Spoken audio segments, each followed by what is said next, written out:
India में usually agricultural income को tax planning के पर्पज से बहुत हद तक देखा जाता है।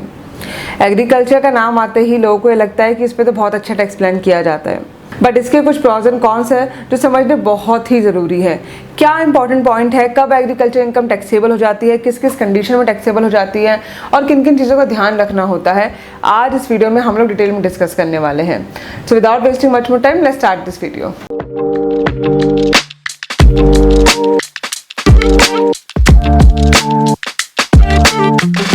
जैसे कि मैंने आपको बताया, एग्रीकल्चर इनकम इंडिया में एक टैक्स प्लानिंग का टूल माना जाता है। अब ऐसे में हमें समझना जरूरी है कि कब कब एग्रीकल्चर इनकम टैक्सेबल नहीं है और कब कब टैक्सेबल है। सबसे पहला सबसे बेसिक क्वेश्चन जो लोगों का होता है कि मेरा एग्रीकल्चर लैंड है और यहाँ पे मैं कुछ भी खेती बाड़ी करता हूँ, लेट्स से मैं यहाँ पे पोटैटोज ग्रो करता हूँ और उनको बेच देता हूँ और उस पर अच्छा खासा प्रॉफिट अर्न करता हूँ, तो क्या वो टैक्सेबल है? वेल, आपने यहाँ पे खेती बाड़ी करी है, आपने उसको प्रोड्यूस किया है, तो इसलिए यहाँ पे वो टैक्सेबल नहीं है।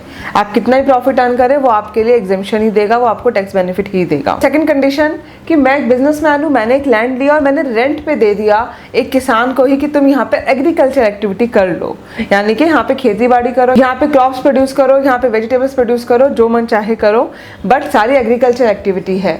तो क्या ये टैक्सेबल होगा? ये जो रेंट मुझे मिल रहा है, वेल, ये रेंट भी एग्जेम्प्टेड है।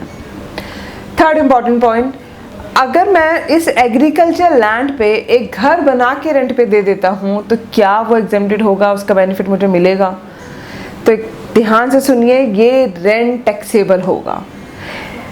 कोई भी एग्रीकल्चर लैंड पे बिल्डिंग बना के अगर आप रेंट अर्न कर रहे हैं तो वो एग्रीकल्चर एक्टिविटी नहीं मानी जाएगी। नेक्स्ट इंपॉर्टेंट पॉइंट, अगर कोई भी अपने लैंड पे अब तक कुछ भी कल्टीवेट करते हुए आए हैं, लेट्स से वो लोग पहले पोटैटोज टोमेटोज पे ग्रो कर रहे थे, उन्हें सेल कर रहे थे, बट अब वो उस लैंड को सेल करना चाहते हैं, तो क्या कैपिटल गेन बनेगा?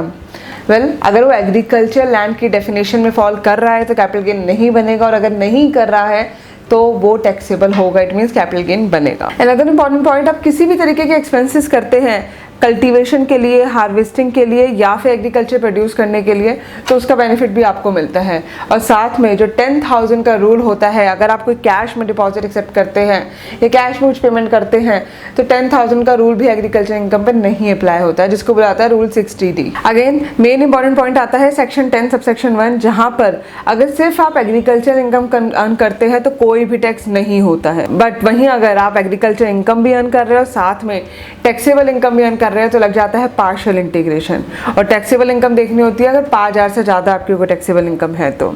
So it means partial integration का फॉर्मूला देखते हुए आपको टैक्स कैलकुलेट करना होता है। सो आई होप इन सारी कंडीशन से आपको क्लियर हो गया कि एग्रीकल्चर इनकम पे कब कब टैक्स लगेगा, कब कब टैक्स नहीं लगेगा।